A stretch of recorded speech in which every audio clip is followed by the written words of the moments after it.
The best thing that I could do as a state representative would be to get government out of the way of organizations that are working on those problems. So much of the time you hear people say, well, we would do this or we would build this, but we've got all these layers of bureaucracy that we're having to deal with in order to do this.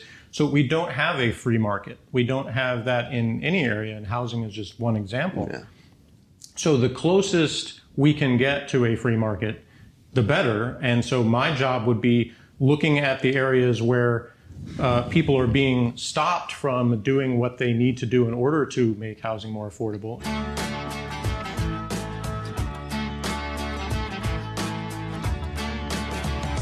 Okay, this is Jeff Miller. He is from the Libertarian Party of Texas, or Brazos County Libertarian Party. And he's running for District 14 for the state house, basically. And so we're happy to have him on the Think Brazos podcast. Appreciate it. Thanks for inviting me. So I'm sure we're going to talk a little bit about libertarian ideas, because that's not something that a lot of people here locally might even know that there is an up and running party. What I wanted to ask you first, though, is in just a couple of minutes, who are you, maybe your background, and then a little bit of what do you stand for, why are you running? Anything you want to do in that. Good question. So I'm Jeff Miller, and I was actually born in New Jersey, but I've lived in Texas since I was 6 years old, and all of it in Bryan or College Station. So I've been here a long time and raised here and graduated from A&M Consolidated and went to Blinn. And I raised my son here, the schools and the parks and everything else that I went through. So like second generation, I've experienced all of the laws put in place by our government and all that sort of thing. And, I've voted, I've been politically active, since I was 18, the first opportunity I had to vote, I did. And so I've followed politics for a long time, and I started participating in both the Republican and Democrat parties because, like a lot of people, I was kind of trying to find my place. Mm-hmm. And I thought, well, these are the only two choices, so I better, choose one of them or at least check them out. So I participated in conventions. Like when I was a kid, actually, my parents brought me to the precinct conventions that they went to. So I had that experience of even when I was a child, seeing kind of how that stuff happened. Like it was kind of fun because I actually went to the 1988 Republican convention locally, mm-hmm. where it was mostly the George Bush people versus the Pat Robertson people. So okay. that was a fun experience. And I remember at the time that when I looked at the candidates at, whatever I was, 11 or 12, my favorite was Bob Dole. So it was kind of funny. I was sitting there like saying, I don't agree with either one of these sides, which is very typical of me. So that's a kind of recurring theme in my life is analyzing something where it looks like two choices are being presented mm-hmm. and going, I don't really like either one of these. Isn't there another option? So there's a lot of that in my history. But like a lot of people, I started, working at age 16. I got a job at McDonald's. So most of my work history is in restaurant stuff. Okay. But what I did was eventually ended up at Subway, and I worked my way up to an assistant manager and then a restaurant manager, and now I'm the office manager for the local Subway franchise. So, so I have a lot of experience just living here, working here, going to school, just living and working and playing under the rules and things that are assigned here. And one of the things that I noticed when I went to vote is a lot of times there were races that there were unopposed candidates. Mm-hmm. And especially even this District 14 race, there were several times back when Steve Ogden was the representative and Fred Brown and then John Rainey most recently, where there were years where they had no opponent whatsoever. In the primary or in the entire? In the general election. Wow. So I looked at it as, sometimes in the primary also, but I looked at it as one of two things is true. Either people aren't nobody is thinking that there should be another choice, like they don't know that there's another choice, or those candidates are just that popular that nobody wants to run against them. And the more that I really looked at it, the more it seemed like the first was the truth. It wasn't that they were so popular, it's just that nobody either thought they could win or just thought it wasn't worth their time. And because our county has been like electorally in most of my life been very Republican, most of the action, so to speak, has been in Republican primaries. So people think, well, once that's over, whoever wins that is pretty much going to win the election. So there's less attention actually in our area to the general election when it comes to local races. People pay attention to presidential and stuff like that, but locally, they kind of view it that way. And one thing I noticed when I watched one of the interviews you did with John Rainey, where he was encouraging people to vote and participate more in the primaries. But the thing that he didn't mention is that it doesn't have to be that way, in the sense that we don't have to just accept that the small number of people that vote in a Republican primary are the only ones who get to pick the representative. Mm-hmm. And so again, I saw that often that race was unopposed and in general. And so when I joined the Libertarian Party, and there was kind of just one of those calls to who wants to run for office, and it was kind of funny because the guy that was doing it, Clyde Garland, who has run for many races here in Brazos County and even some other places before that, he made sort of a call to candidates and said, I want someone who's willing to do nothing. And I said, I can do that. And then I thought, well, I might even do beyond that. So the first time around, I got a website, I made some signs, I did, a few things like that, social media posts, but I wasn't exactly a super active candidate, okay. But neither was my opponent. Mr. Rainey didn't run any campaign in the general election. In fact, he said on primary night, after he had defeated his primary opponent, there's no Democrat in the race, so I'm through. So he was basically saying, I don't exist, I don't have an opponent, and so he's not going to make any effort. And that continued on through the general election where, when they had forums and things and interviews and stuff like that, I wasn't invited to any of those things. And my theory, I don't know this for a fact, but my theory is they probably called Rainey first and asked him, and he said no, and so they just said, well, we're not going to have two candidates, so we're not going to do it. And I think that's kind of unfair to the voters to not have, they should at least get to hear what the candidates stand for without having to do like a lot of research to find it. I mean, honestly, I think that's kind of our job to do it. And so I campaigned, again, maybe not to the extent that some people would. I didn't have the money to run TV ads and that sort of stuff. But we still got about 32% of the vote in the general election, around 14,000 votes. Right. So obviously there were people that thought... And that was 2022? 2022, yeah. Okay. And so obviously there were enough people that thought, well, I either am not entirely happy with Rainey or at least feel like I should voice my opinion that there, that there's another choice out there. And so I got their votes. I don't have a bunch of extensive polling or anything that shows who voted for me and why. But I can only conclude that that was kind of the idea, because it was the most that a Libertarian candidate had ever gotten in our district, and both in terms of number of votes and in percentage. Wow. And that had been my goal going in, because the old numbers really weren't that high. It was around 8,000 votes and something like 19%. And so I said, well, if I can do a little better than those numbers, I'll be happy. But I had no idea what was going to happen. As it turned out, it was way better than those numbers. And Clyde Garland, who I mentioned before, he ran for county judge, and he also did the most of any Libertarian candidate in that race, because he got 28%. Okay. And I remember Channel 3 did a story afterwards where they said, is there some sort of I don't remember exactly how they characterized it, but they didn't say surge, but sort of like libertarian uprising or something, and they had an A&M professor on who said, well, no, I don't really think that's going to be the case. It's just that there weren't Democrats in those races. Therefore, they theorized it was mostly just Democrats voting for somebody else. But even if that's the case, it was a larger number than had previously voted for Libertarians when that same situation was at play.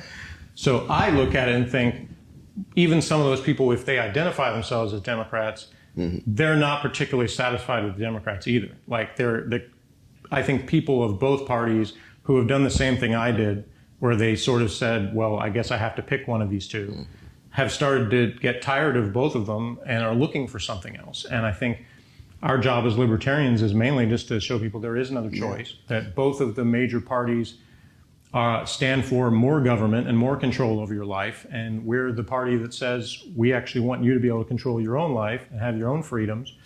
And so there is an alternative there. Yeah, let's go a little bit more into detail of what Libertarians believe. For our audience, there may be those watching who aren't super familiar with it. So you said, I think what you just said is like more freedom for your own lives, that kind of thing. But can we go into that a little bit of what y'all believe? I think what I've seen through my lifetime and even beyond that, when you look at history, is that the United States was founded on the idea of individual liberty and self-government. Sure. The whole point of the revolution was that, the crown was coming down and saying, you have to do this, you have to live by our laws, even though we're all these miles away.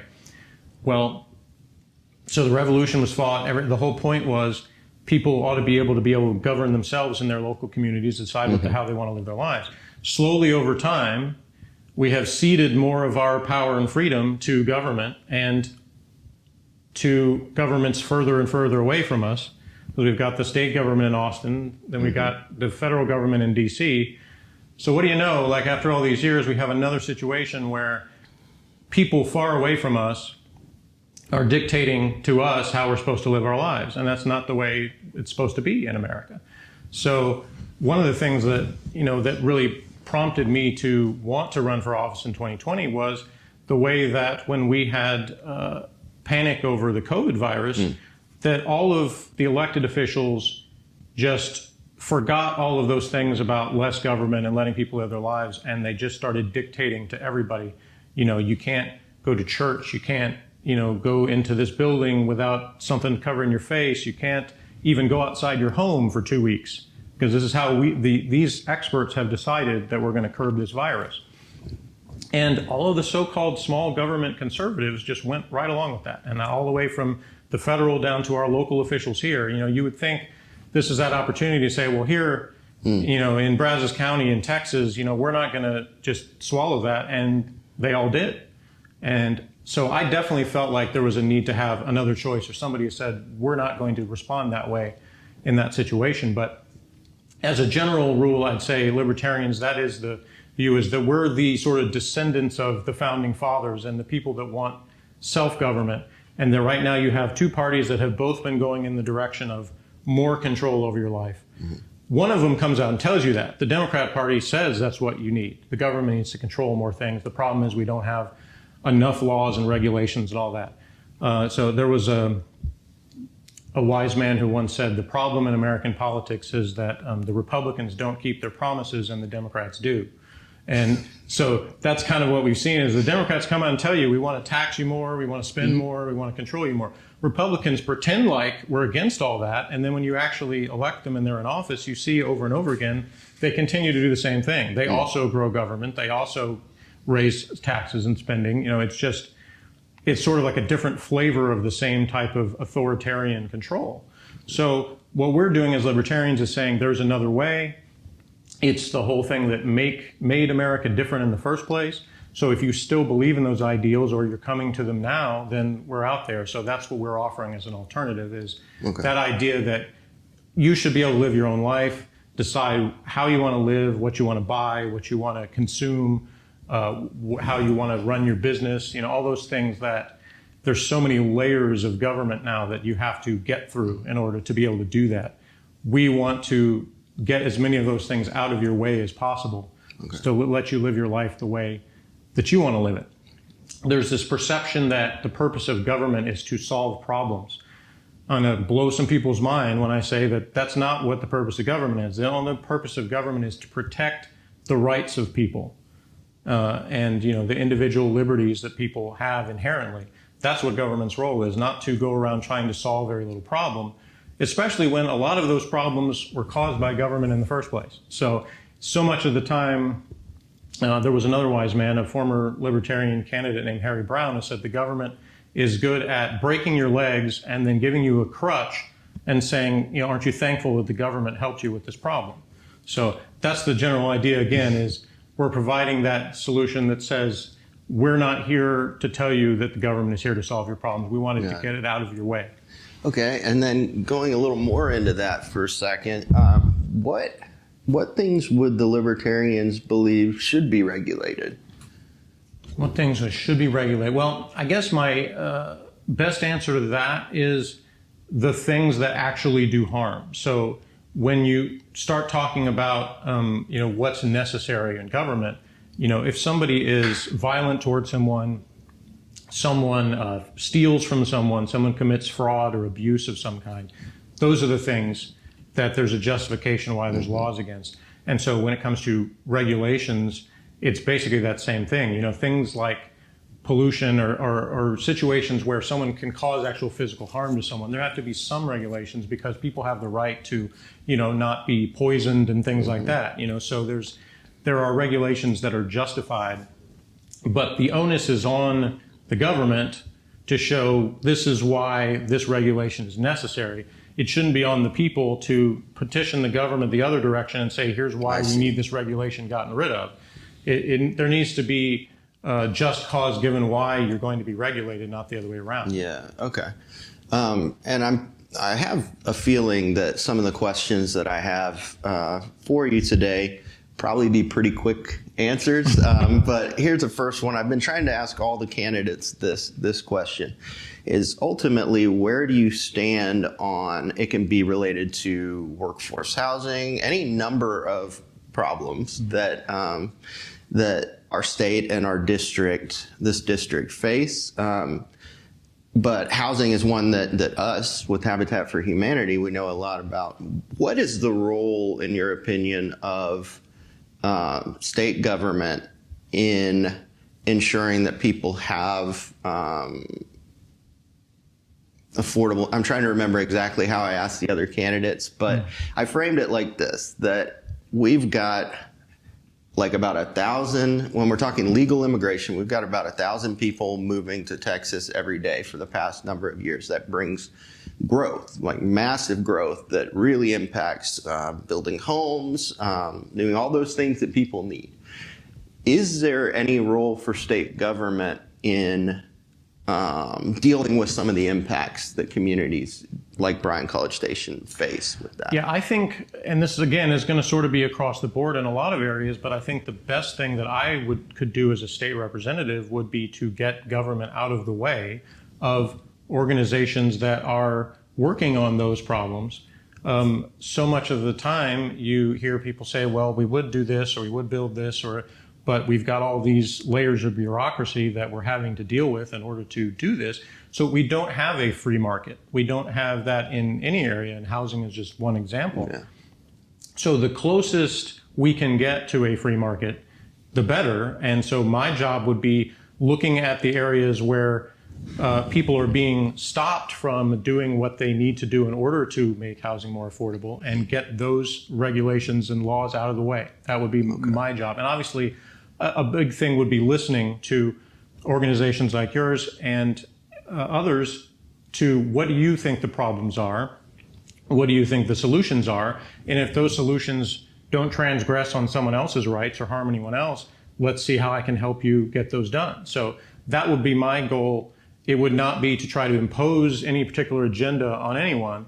It would be to do what the job actually says and represent the people in my district. So I would be very much, more than anything, a listener and say, tell me what the issues are that's preventing you from doing what you want to do. My job is to help you get rid of those blocks to doing what you want to do and get things done. Okay. And it seems to me from what you've been talking about today that libertarians are very much pro what they would call true capitalism, right? Does that sound about right? Pro-free market, okay. is the best way, I think, to describe that. So I'm curious, and this is related to the 1,000 people coming every day. Mm-hmm. Nobody has acknowledged otherwise. It's just massive impact on the grid. We saw what happened in 2021. I'm curious what the response of a libertarian like yourself would be to the charges from a lot of quarters looking at this issue of the grid, where they say, you know, some of the problem was the under-regulated, power providers within the state is what really caused that to be such a snafu back in 21 and the issues with the grid. What would you say to that? I would Basically, capitalism. Yeah, I would say that it's very unlikely that the problem is actually under-regulation. And as I understood it with that, part of the problem was that most, if not all, of the board of the grid were not even living in Texas. They were from another state. Okay. So we had this sort of illusion of, well, we were taking care of it here in Texas, but it had really been farmed out to other places. And that's true of a lot of things. It's true of a lot of the construction that happens in Texas and other things. And that in itself, like dealing with people from other states is not a problem in itself, but the the general theme of things are better done at a more local level whenever possible. Like the closer to the problem the people are, usually the better they are at solving it. That's another area where that's probably true in terms of you had people that their interests were not in making sure that Texas power was going well. It was in that making sure they made their money somewhere else. And I think some of the misconceptions about libertarians is that we would enact policies or get rid of policies that would somehow let the biggest corporations just take over everything. The reality is that government now empowers the biggest corporations with most of their laws and regulations and straight up deals they do with the biggest corporations is they give special treatment to those companies that are the biggest. And meanwhile, small businesses and smaller people trying to provide services are the ones that get locked out and go out of business because of that. So libertarians actually believe in getting rid of corporate welfare just as much as we believe in getting rid of social welfare. So the idea is not to have some big takeover or monopoly happen. It's to open up the market where you could have a more local energy provider that isn't so dictated by the state government that we're dealing with that same issue where, it's the entire state has to deal with it all at once. You could open up more research and more ability to get that done without relying on a corporate bureaucracy is not any better than a government bureaucracy, and that's what you sort of create when you give favored treatment to the biggest corporations. So I should have asked this earlier, but what are your main, maybe not even you, maybe your party here locally, what is your main campaign? What are the planks in your campaign that y'all most talk about? So that's a good question. I would say for anybody who wants to, the best way is to go to lptexas.org/platform. You can go to lptexas.org, period, but the platform is on the website, and it's a state platform, but here the local party, pretty much endorses the same platform. It may not be every single issue that our local people agree on, but I think it's a pretty good platform, which, stands up to the other parties. And most importantly, because it relies on those principles I was talking about of self-government, as opposed to it being, let's poll the people and see which interest groups we can get to vote for us this election and sort of cobble together this collection. Libertarians are much more consistent in that we're not going to suddenly decide, we're for a bunch of government takeovers because we think this particular group that is will vote for us. So those planks of, giving you more freedom in all areas, both personal and economic, are the basic ideas. But some of the major ones include repealing drug laws and other vice laws. Drug laws? That are, they are not only preventing people from doing what they want to do, who are not harming people directly, they're not committing violence or theft or anything like that, but also those laws often lead to the kind of violent confrontations that cause police shootings and other things like that, because we have to devote resources and people's lives literally towards things like raiding someone's house just to obtain their drugs. And that in itself, if that person chooses to take drugs, the only person they're harming is themselves. And it only becomes a problem if they commit violence towards somebody else because they're intoxicated. And we already have laws against all of those things. So one of the biggest things is we have a lot of alcohol-related accidents and deaths. Sure. And you don't hear people calling to bring back alcohol prohibition.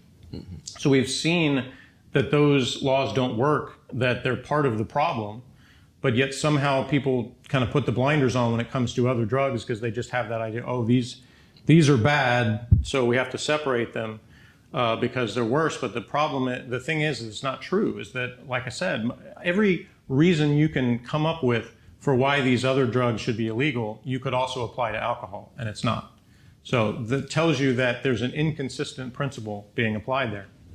And once again, the onus is on the government to say, this is why this law needs to be in place, not the other way around. I shouldn't have to tell you why I'm allowed to do something. And it's not a personal thing about, we want to repeal these laws so we can go out and do whatever drugs we want. I've never taken illegal drugs in my life. I don't plan to. I don't even drink alcohol. So it's not a license to behave a certain way. It's saying that people have the right to live their lives the way they want to live. And from a practical standpoint, again, like I said, the laws being in place lead to other problems, other violence, and people who otherwise might get help if they have a drug addiction problem, and they're afraid to because they don't want to get in trouble with the law. So you create this additional problem where you have people that want help but won't get it because of that deterrent. So that's one of the big ones, in addition to the economic freedom that I was talking about. What's been affectionately referred to as the COVID regime that I referred to earlier, libertarians are the only ones who said, we would not give you a bunch of emergency orders and say we somehow can control where you can go and how you can live your life. It's in the First Amendment that people have the right to assembly, the right to worship, and all that was just set aside in 2020, where people said, no, this is an emergency, therefore we can do this. And those are the basic rights and liberties of people. And you had people that were like, you're not allowed to go to church, or other things like that. And we were the ones that said, no, we don't set aside our liberties in the name of virus panic or any kind of other emergency. Did they say that at the time, the Libertarian Party? Yes, we did, not as much as some of us would have liked. There's some controversy about that because the National Party maybe didn't say enough about it. As much as we could on a local level, we certainly tried to, and at the state party level. But again, we have that issue of the recognition where, it's not the media and most things are not calling us for our opinion most of the time. So if we're going to get attention, we've kind of got to go out there and grab it. So a lot of that wasn't done, but a lot of it was difficult to do because, as I said, there was so much sort of everything was locked down and restrictions on people. And, libertarians are not about, well, let's just go out and break laws because we can. The idea is we follow the same legal ways everyone else does to try to advocate for what we think is better when it comes to the government and laws. And so that was what we attempted to do, is use the means we had to get that message out. But I think that it took a while, but eventually when the polls started showing that more people had a problem with those, then you saw the Republicans start to slowly agree with that and try to claim that they were always on board with that. But I feel like libertarians were the ones that were consistent, where we're already against the next mandate. Yeah. And that's why, if you want to stick with the people that are principled about it and don't have to take the poll and see if it's popular enough to believe in it, then we're the ones who do that. Okay. Well, before we sign off here, is there anything in the last minute or two that we have left? Is there anything that we missed that you want to make sure that we share here today? Well, I'd say the best way to learn more about the Libertarian Party here locally is to go to brazoslp.org, or lptexas.org is the state party. My personal website is vote-miller.org. I still need to do some updating of that as we record this in February. I still have my site up from the last campaign, but that's my fault. But I've been doing a lot of other stuff. But I would say if you want more information about the Libertarian Party, that's a good way to do it. Go to brazoslp.org. And if you want to participate in our conventions, then don't vote in the primaries for the Democrats and Republicans. Come to our convention, which is actually going to be March 12th. At C&J's Barbecue in Bryan. So we're going to meet and have our precinct conventions there. If you want to find out more about it or participate, even if you don't want to say I'm a libertarian, you don't have to, but if you want to come out and see how it goes, then that's a good way to do it. Okay, awesome. Well, Mr. Miller, I really appreciate you coming out today. Again, oh my gosh, I'm going to mess it up. Hold on. I talked to several people today. I understand. So, this has been Jeff Miller with the Libertarian Party, running for the 14th District, state of Texas. Really appreciate you coming. Thanks a lot.